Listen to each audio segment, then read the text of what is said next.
नमस्कार दोस्तों, आज के हमारे इस वीडियो में हम आपके लिए भगवान श्री कृष्ण की रक्षाबंधन की एक बहुत पौराणिक कहानी लेकर आए हैं। महाभारत काल के समय की बात है। भगवान श्री कृष्ण की श्रुतिदेव नाम की एक चाची थी, जिनके बहुत मन्नतों के बाद शिशुपाल नाम का पुत्र प्राप्त हुआ। लेकिन शिशुपाल जन्म से ही बहुत बीमार रहता था। उसकी बीमारी इतनी बढ़ गई थी कि जल्द ही उसकी मृत्यु हो जाती।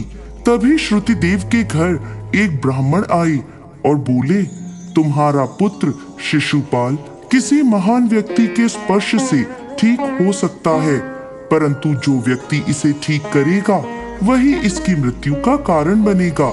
यह सुनकर श्रुति देवी घबरा गई कि उसका बेटा ठीक होकर भी मृत्यु के करीब हो जाएगा, परंतु वो अपने पुत्र को स्वस्थ करने का प्रयास करती रही। एक दिन भगवान श्री कृष्ण श्रुति देवी के घर आए और उन्होंने शिशुपाल को अपनी गोद में उठा लिया। इसके बाद शिशुपाल एकदम स्वस्थ हो गया। शिशुपाल के ठीक होने की खुशी के साथ ही श्रुति देवी को ये भी डर था कि अब श्री कृष्ण के हाथों ही शिशुपाल की मृत्यु होगी। वो हाथ जोड़कर भगवान श्री कृष्ण से विनती करने लगी, हे केशव, हे माधव, शिशुपाल की सभी गलतियां माफ करने का आप मुझे वचन दें।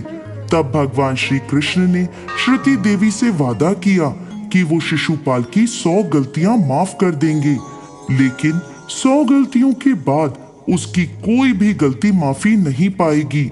इसके बाद बहुत समय बीत गया। शिशुपाल बड़ा हुआ और एक क्रूर राजा बना। वो अपनी प्रजा पर बहुत जुल्म करता और भगवान श्री कृष्ण को भी अपशब्द कहता था। ना चाहते हुए भी भगवान श्री कृष्ण उसकी सभी गलतियां माफ कर देते थे, परंतु अब शिशुपाल अपनी 100वीं गलती कर चुका था।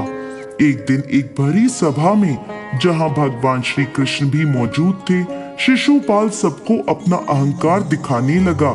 यहाँ तक कि उसने भगवान श्री कृष्ण को निचला जानकर लोगों पर जुल्म करने को उत्तम बताया। एक राजा के मुंह से ऐसी बात सुनकर भगवान श्री कृष्ण क्रोधित हो गए और उन्होंने सुदर्शन चक्र को आज्ञा दी और सुदर्शन चक्र ने शिशुपाल का वध कर दिया। जैसे ही भगवान श्री कृष्ण ने अपना सुदर्शन चक्र छोड़ा तो उनकी उंगली में चोट लग गई। यह देखकर सभी उनके जख्म पर पट्टी बांधने के लिए इधर उधर भागने लगे, परंतु पास ही खड़ी द्रौपदी, जिन्हें भगवान श्री कृष्ण अपनी बहन मानते थे, उन्होंने अपने आंचल का एक कपड़ा फाड़ा और भगवान श्री कृष्ण की उंगली पर बांध दिया। तब भगवान श्री कृष्ण ने इसे बहन का भाई के प्रति स्नेह जानकर उनसे वादा किया कि वो अपनी बहन के द्वारा बांधे गए इस रेशम के कपड़े के बदले अपनी बहन द्रौपदी की सारी उम्र रक्षा करेंगे। जब जब द्रौपदी किसी भी संकट में फंसेगी, तब तब भगवान श्री कृष्ण भाई का फर्ज निभाकर उनकी रक्षा करने अवश्य आएंगे। उसी दिन से रक्षाबंधन का यह त्योहार भाई बहन के रिश्ते का प्रतीक माना जाने लगा।